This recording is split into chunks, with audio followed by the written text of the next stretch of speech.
welcome to Longevity Lifestyle Design. This is Zach here at secretsoflongevity.com, and I'm just walking downtown Guelph, where I live here, and to go shopping. And it's so unbelievably gorgeous out that I wanted to do a video while walking.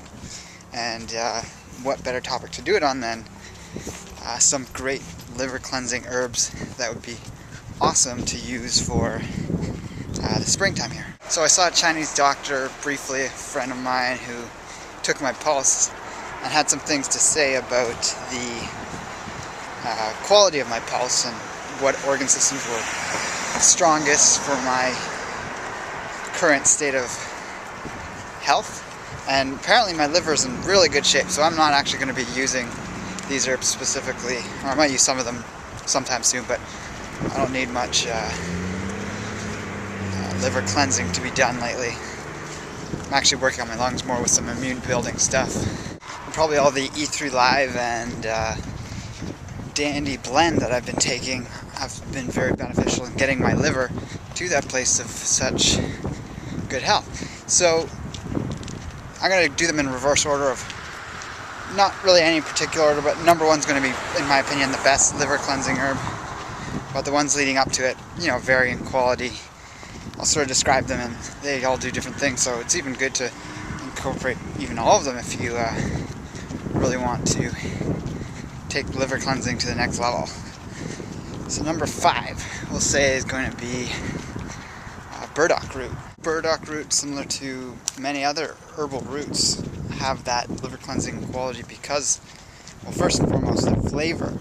And Chinese medicine, Ayurvedic medicine, a lot of traditional medicine systems recognize the flavor of foods actually having the effect. And really what the flavor indicates is the compounds that are found in any given herb or food that indicates what, on a scientific level, the types of chemicals, phytochemicals, and constituents that are in those foods and herbs that affect different areas of the body.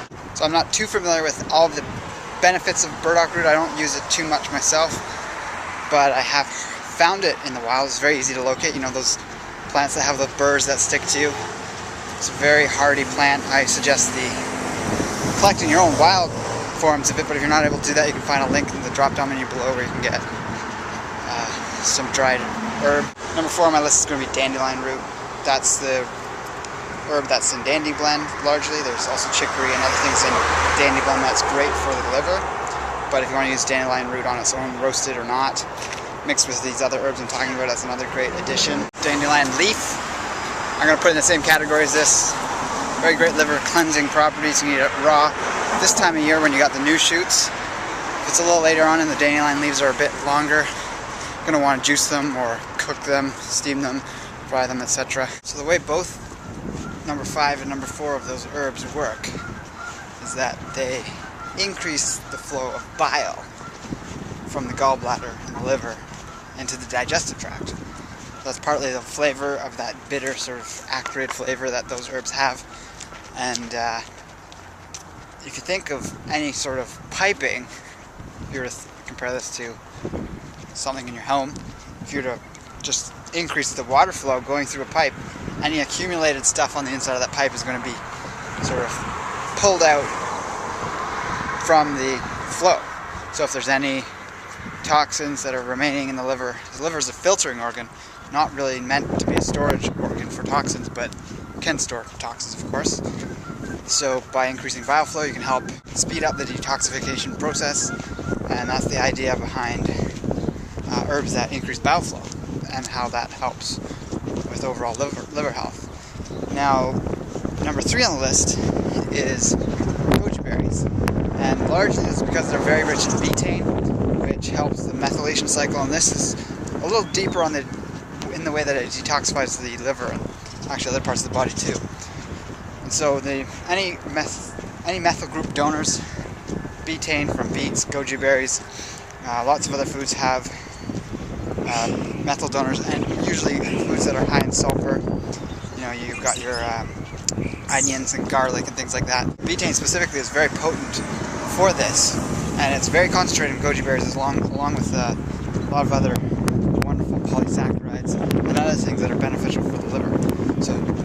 I've got an article below I've written quite a while ago on the many benefits of goji berries if you want to learn more about it. You can also find them in the links below if you want to purchase them. Number 4 on the list is going to be E3 Live, and this is a reason I think largely my liver's been doing so well is because I take in a large amount of chlorophyll every day in a concentrated liquid form that is E3 Live.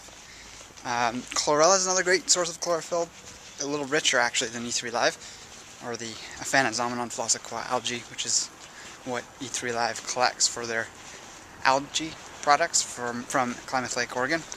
But I just don't like the taste of chlorella. It's really hard for a lot of people to handle that. E3 Live is much more palatable, and you have the added benefit of the rich source of phytonutrients. But of course, in the links below you can find information about E3 Live. Go to their site. I've also got a video up on the screen here somewhere around here. There's going to be a link to a video I've shot recently about it if you want to learn more in depth as to the many benefits that E3 Live confers. So the chlorophyll binds to heavy metals, helps carry them out of the body. Just increasing the amount of greens in your diet is going to help this. The bitter flavor of a lot of different greens, especially in the springtime when they're just coming up, that's indicative of increasing that in your diet. And the other good thing about E3 Live is it's a wild food. So a lot of these things I'm talking about are wild foods that have a different benefit than you can get from just hybridized, cultivated varieties of lots of foods, but also some of these have cultivated varieties as well. In all cases, the wild food is going to be better on some level. Finally, number 5 is going to be Schizandra Berry. Phenomenal berry, definitely not a sweet berry that you just eat in large handfuls. Ideally done in a tincture or a tea, unless you do like eating it whole. Nothing wrong with that if you maybe soak them first so they plump up a bit. Very sour, very bitter, a little bit of a spiciness to them. People say it's also salty and sweet, but I don't overly taste those flavors. Maybe you do. It's called the 5-flavor fruit because it has all those different flavors going on in it. Because of that, it's very much a whole body tonic. But specifically for the liver, that sour flavor, there's constituents in it that are both stage 1 and stage 2 detoxifiers. So that means they help the liver detoxify, but then it also helps carry those detoxified toxins out of the body and out through the urine or feces or sweat or wherever it is they're going to be exiting the body from. So that's something that a lot of those previous herbs and things don't do necessarily. They might do one or the other. They help in excreting it from the body, or they help the liver, gallbladder to actually detoxify. But the Schizandra berry is unique in that it does both steps, or both stages. And it also has some other benefits going for it. It's rich in trace amounts of tin, which is necessary for really good adrenal health. So that's getting into the kidney adrenal function that it has. It's, yeah, all around amazing herb. So check the links below for links to all those herbs mentioned if you want to get detoxifying this wonderful springtime that's, at least here in Guelph, just starting to emerge. We had snow probably this time last week, but it was warm enough for me to head downtown in a t-shirt today. So with that, take care and embrace life without limits.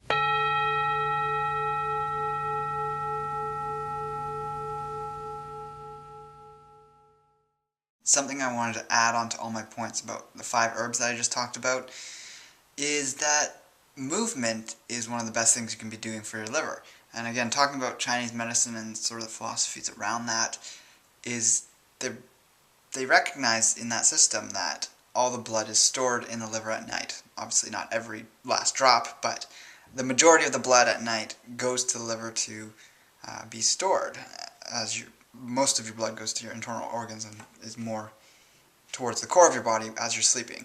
But there's a lot of cleansing that happens to the blood in the liver. There's a lot of rejuvenation of blood cells, etc. So what we can learn from this is that by being very vigorous in our movement at some point during the day, we're helping increase that pushing out of the blood from the liver to the other parts of the body, so that we have a bigger changeover between nighttime and daytime. There's a bigger difference, or greater, I guess you could say, polarity between the extremes. So we want to have a very active day life to sort of complement the extreme of the more internal rejuvenative side.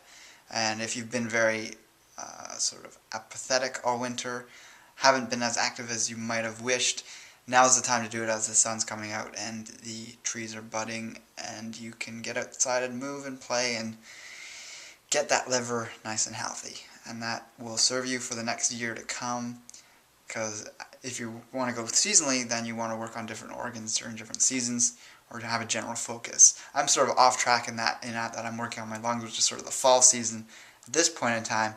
But if you happen to have a sluggish liver or anything like that, definitely work in movement in combination with some cleansing herbs and foods, and you'll have great results with that.